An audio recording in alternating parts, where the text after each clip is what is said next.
बहुत ही गंदा एक्सपीरियंस है मेरा। 10 साल बाद यहाँ की बेटी को इस तरह से सम्मान दिया, बहुत गलत किया। इसका न्याय थावे वाली माँ करेंगी, मैं बोल के जा रही हूँ आज। हेलो दोस्तों, आप देख रहे हैं बुलेट न्यूज भोजपुरी। आपको बता दें कि थावे महोत्सव के एक कार्यक्रम में हमारे बहुत अच्छे सिंगर प्रियंका सिंह को बेइज्जती किया गया। आप इस वीडियो में देखिए।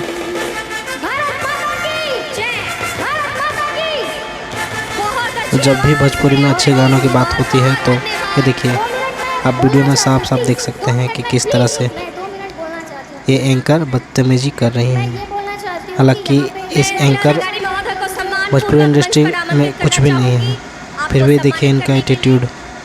कलाकार को ऐसा बेइज्जती नहीं करना चाहिए था।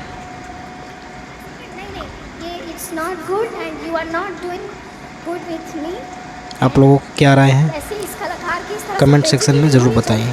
कोई कलाकार गा रहा हो और आप बार-बार बीच में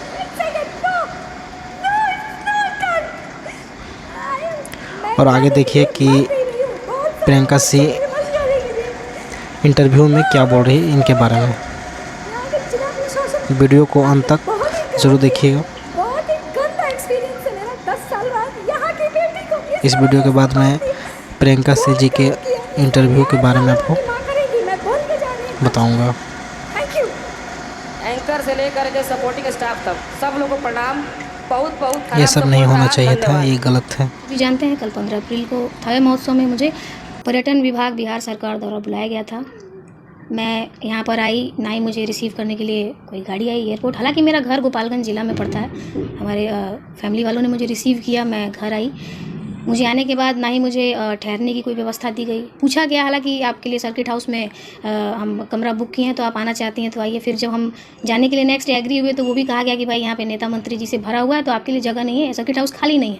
तो ठीक है, मेरा घर है, मैं यहाँ पे रह सकती हूँ। ना ही उसके बाद मैं जब कार्यक्रम में गई तो ना ही मुझे वहाँ पे एक गिलास पानी तक मुझे नहीं पूछा गया, ना ही ढंग से मुझे एक बैठने की जो जगह होती है, जो साफ़ सुथरा जगह, ना ही मुझे एक अच्छा कमरा दिया गया। जिस जगह पे मैं बैठी थी वहाँ टेबल पे जूठा नाश्ता ग्लास पड़ा हुआ था, वो भी साफ़ नहीं किया गया।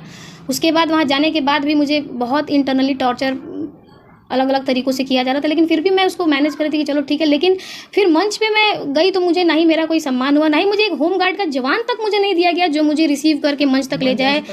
या हाँ, और मंच पे जब अनाउंस हुआ मेरा नाम कि प्रियंका सिंह को परफॉर्म करना है, तो उसके बाद थोड़ा, जैसे मेरी आदत है, हर आर्टिस्ट का एक रूल है, एक बना रहता है कि हम इस तरह से शुरुआत करेंगे। तो माइक लेने के लिए हमारे भाई साहब मंच पर गए और हुआ कि माइक आ जाएगा तो मैं जाऊँगी। तो वहाँ पे एक ऑफिसर थे, टीओ साहब, उन्होंने बोला कि आपका नाम अनाउंस हो रहा है, आप मंच में चढ़िएगा कि हम दूसरे को चढ़ा दें इस पर। तो मैंने इसका जवाब नहीं दिया, क्योंकि मैं नहीं चाहती थी कि यहाँ पे कार्यक्रम के पहले कितना बजे समय था आपका चढ़ने का? और मेरा टाइम चूँकि 8 से 9 का स्लॉट था मेरा, लेकिन मुझे 11 बजे समय दिया गया और मुझे इस बारे में कोई जानकारी नहीं थी।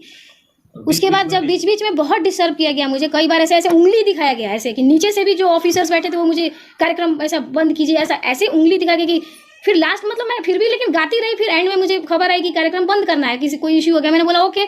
फिर मैंने लास्ट में, उन्होंने बोला कि ये गाना गा के आप कार्यक्रम बंद कीजिए, लास्ट सॉन्ग गाइए।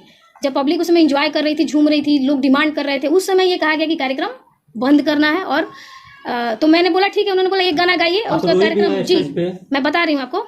उसके बाद एक गाना मैं मेरे वतन के लोगों, जो मैं बचपन से गोपालगंज जिले के सभी लोग जानते हैं कि उस गाने से मेरी शुरुआत है। मैंने सोचा कि मैं इस गाने से समापन करती हूँ, क्योंकि जो हमारे देश के जो सैनिक हैं जी, तो वो मैं इस ऐतिहासिक गाने को गाने के दौरान मेरा माइक छीन लिया गया। और माइक लिटरली छीन के, मैं कुछ बोलना चाहती थी, मुझे बोलने नहीं दिया गया। माइक छीन के मेरे साथ बदसलूकी की गई। मैंने बोला कि भाई मतलब मैं रो के आई हूँ। कल मैं माता के दरबार में, माई के दरबार में एक बेटी कल रो के आई है, और इसका इंसाफ तो मैं माता रानी पे ही छोड़ती हूँ कि थावे वाली मैया जो इसका इंसाफ करेंगे।